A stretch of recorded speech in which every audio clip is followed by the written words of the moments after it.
Charles has joked he will never again be able to fit into a pair of budgie smugglers' skimpy swimming trunks as he approaches his 70th birthday.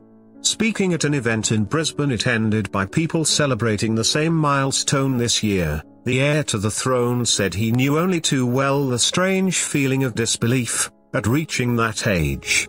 Confessing he did not feel like it was long since his parents were 70, he said, "I do know only too well, and understand, the strange feeling of disbelief that this is actually happening and that never again, for instance, will it be possible to squeeze into a pair of budgie smugglers. I don't know about you, ladies and gentlemen, but now bits of me keep falling off at regular intervals. Don't worry. They keep telling me, you have brilliant genes. But the trouble is I can't even get into them either." Charles, who made the speech at a reception hosted by the Governor of Queensland Paul Jersey, turns 70 years old on November 14th. The Prince also made a day trip to the South Pacific island of Vanuatu on Saturday, the fourth day of his week-long tour of Australia, the first 3 days of which he was joined by the Duchess of Cornwall. On Vanuatu he might not have the godlike status of his father Prince Philip, but he was still honored as a distinguished guest. Donning a grass skirt and a white garland, the heir to the throne was made a high chief in a colorful ceremony. In the tradition of the Vanuatu Maori Council of Chiefs, Charles took part in a series of rituals as he was given the high chief name of Malmunaring Manu. The prince also took a sip from a cup of special kava, known as royal kava, before planting 2 trees. The drink is reserved for special occasions and was only last consumed when the Duke of Edinburgh visited the island, in 1974. He delighted the crowds, who had turned out in their thousands, with the traditional greeting of Halo Ufala Uruwan, meaning hello everybody. My visit, while far too brief, has nevertheless allowed me to experience for myself the warmth, generosity and spirit for which the people of Vanuatu are so justly famed, the prince said. Vanuatu, you are number one. Charles later had the chance to meet Jimmy Joseph, from the village of Yonane, on the Vanuatuan island of Tanna, where Prince Philip is viewed as a divine being. The Prince Philip movement believes the Queen's husband is the man from one of their legends.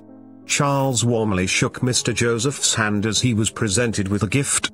Mr. Joseph said, "I gave him a walking stick for his father made by the hands of the Prince Philip movement. I told him a lot of people in the movement have now died but there are some still living." The prince said he would deliver the message personally. Earlier, Charles had received a welcome befitting for an heir to the throne, as he landed on the island at Port Vila.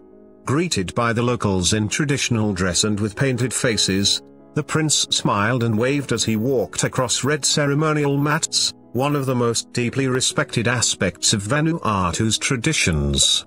After meeting Vanuatu's president and being given the first of many traditional garlands, it was time for a spot of shopping, as Charles picked up a hat and a bag for wife Camilla at a handicraft market. "They make such wonderful gifts, don't they?" he said, as he snapped them up for about £40. Charles spent a while strolling through the Hosbelong handicraft market, admiring locally made products such as paintings, wooden sculptures and woven baskets. Shovaki Zachary, who was lucky enough to chat to the prince at the market, said it was so special to have Charles visit the island. "We've only ever seen him in magazines, so to see him in real life makes me so happy," she said.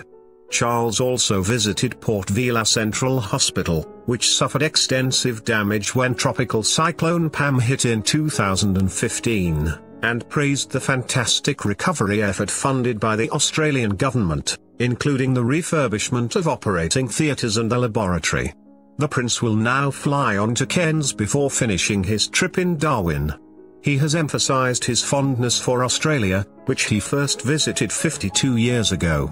"When I first came to Australia, Australian manhood was partly defined by how many schooners of beer you could line up on the bar and drink before the pubs closed early," he said. Highlighting once again the challenges facing the environment. He warned that we are destroying our own life support systems, along with our children's and grandchildren's future.